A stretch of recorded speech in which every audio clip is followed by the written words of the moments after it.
Assalamualaikum warahmatullahi wabarakatuh. Kembali lagi bersama kami di channel yang sama, channel Dojo Kolbu Karate Club. Di video kali ini saya akan dibantu oleh adik-adik di sini untuk membuat video terkait mana saja pelanggaran yang harus dihindari dalam pertandingan komite. Beberapa di antaranya yang akan kita fokus yaitu terkait masalah pelanggaran baik kategori C1 maupun C2. Semoga video ini bisa membantu rekan-rekan pelatih maupun atlet ataupun mungkin wasit juri yang di daerah ya. Jadi tujuan kita ini hanya untuk mengedukasi. Jadi kalau ada yang kekurangan ataupun yang belum sempurna, kita sama-sama belajar, namun ini untuk bisa menjadi referensi sehingga akses untuk belajar itu luas ya. Tujuannya bukan untuk mengajarkan siapapun, namun lebih kepada mengedukasi ataupun bisa menjadi referensi sehingga teman-teman yang di daerah bahkan yang jauh dari ibu kota, jauh dari tempat-tempat yang bisa mengikuti refreshing wasit juri tentang peraturan, bisa mengakses lewat dunia internet ya, sehingga itu bisa memudahkan kita untuk bisa belajar bersama. Semoga video ini bermanfaat, cek sampai selesai ya, ditonton sampai selesai. Mudah-mudahan ini bisa menjadi referensi yang baik sehingga para atlet dari semua kalangan, semua daerah bisa sama-sama berkembang. Terima kasih, simak videonya. Os. Baik, jadi untuk di pelanggaran sendiri ya, itu ada dua kategori, yaitu ada kategori 1 dan kategori 2. Untuk kategori 1 sendiri yang masuk, yang terhitung di sana ada 4 ya. Di penjelasan di peraturan itu ada 4. Jadi yang pertama secara singkatnya saja kita sebutkan ya. Yang pertama adalah teknik-teknik yang menghasilkan kontak yang keras ya. Apapun bentuk tekniknya, walaupun dia teknik yang bagus namun memiliki kontak yang keras sehingga lawan cedera, itu termasuk kategori 1. Kemudian yang kedua, serangan pada lengan ya, lengan, tangan yang pada lengan. Kemudian pangkal paha ataupun persendian ya, persendian itu dilarang yang kedua. Kemudian yaitu yang ketiga, serangan pada wajah ya dengan tangan terbuka ya, tidak boleh. Jadi atlet komite harus mengepal tangannya saat melakukan serangan. Jadi tidak boleh dengan tangan terbuka seperti mencolok ataupun lainnya ya. Dan yang terakhir, teknik-teknik yang melempar atau membanting lawan yang tekniknya itu berbahaya.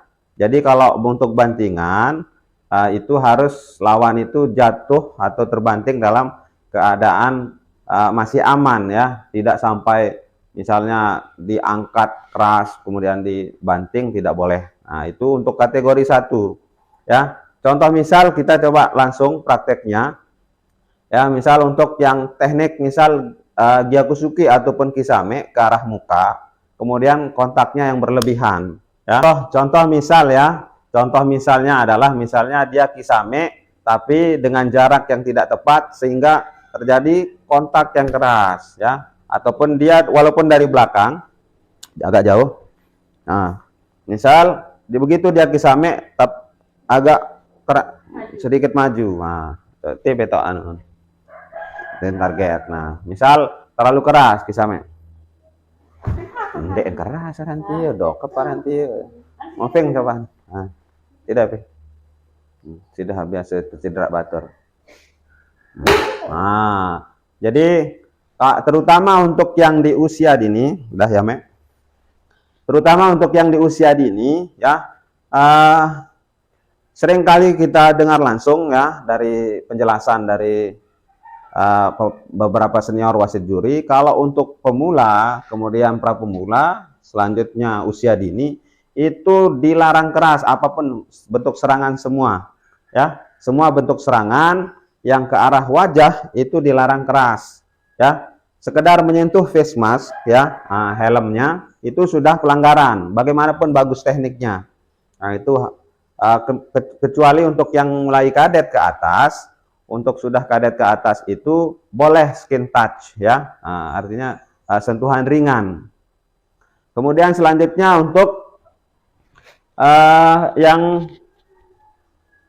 penjelasan terkait masalah serangan pada lengan ya. Jadi menendang ke arah lengan lawan ataupun persendian ataupun pangkal paha. Jadi tidak boleh ya.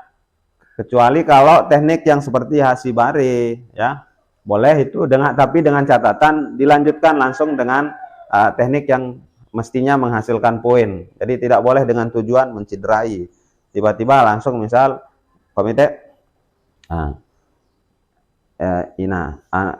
nih Reren tendang misalnya imanti mawasi. Ya, jadi sengaja. Jadi ketika ada serangan dengan kesengajaan menendang lengan lawan ataupun pangkal paha ya. Pangkal paha ya. Nah, jadi dengan sengaja itu juga termasuk pelanggaran kategori C1 ya, kontak. Dan yang ketiga tadi adalah serangan pada wajah dengan tangan terbuka ya. Misal dengan tangan terbuka itu dilarang ya. Nah, jadi diharapkan atlet itu mengepal ya yang bagus sehingga tidak melakukan serangan dengan tangan terbuka. Dan yang terakhir yang keempat adalah tekniknya melempar ya, melempar yang terlalu berlebihan. Oke. Baik, itu 4 kategori, 4 detail dari kategori C1. Pada intinya secara umum adalah semua yang berhubungan dengan kontak langsung ya. Jadi dalam karate ini jadi untuk sportivitas tanpa mencederai lawan itu yang utama ya. Selanjutnya kategori C2.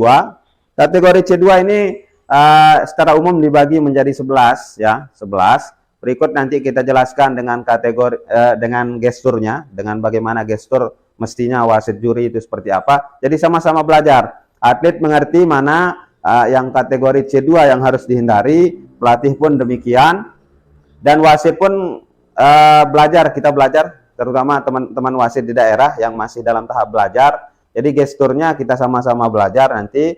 Jadi setiap pelanggaran itu ada gesturnya tersendiri. Yang pertama yaitu berpura-pura atau melebih-lebihkan. Jadi atlet ini ketika posisinya berpura-pura atau melebih-lebihkan, ini ada bentuk pelanggarannya ya, yang dimana kalau untuk berpura-pura sendiri ini bisa kena shikaku. Shikaku itu dikeluarkan dari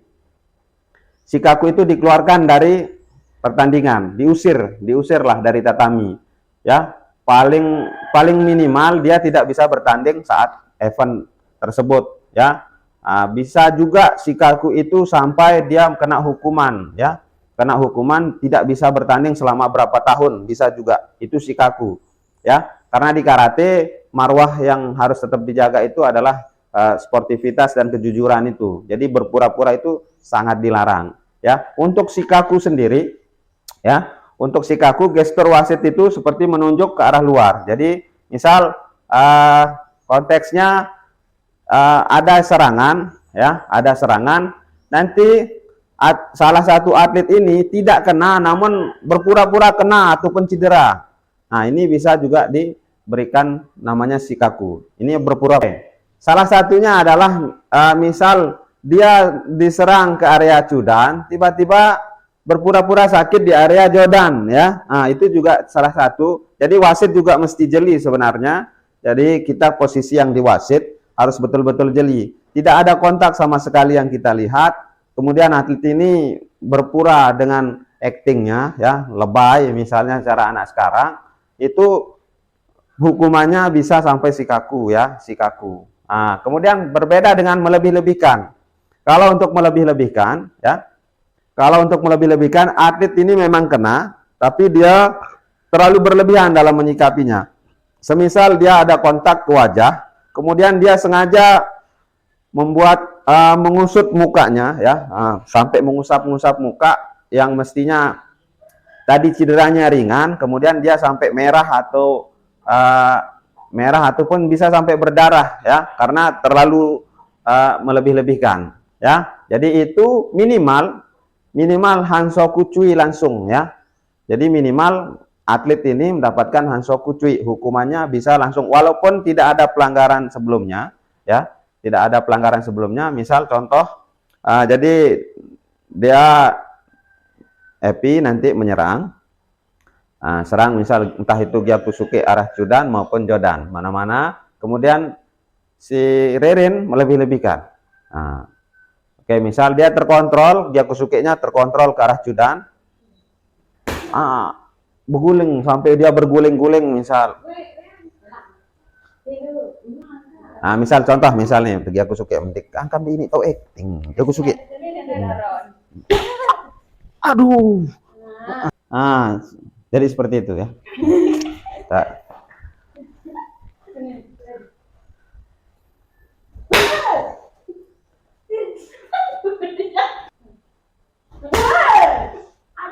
Sampai dia berguling-guling sampai melebih-lebihkan itu minimal dia itu adalah Hansoku Cui.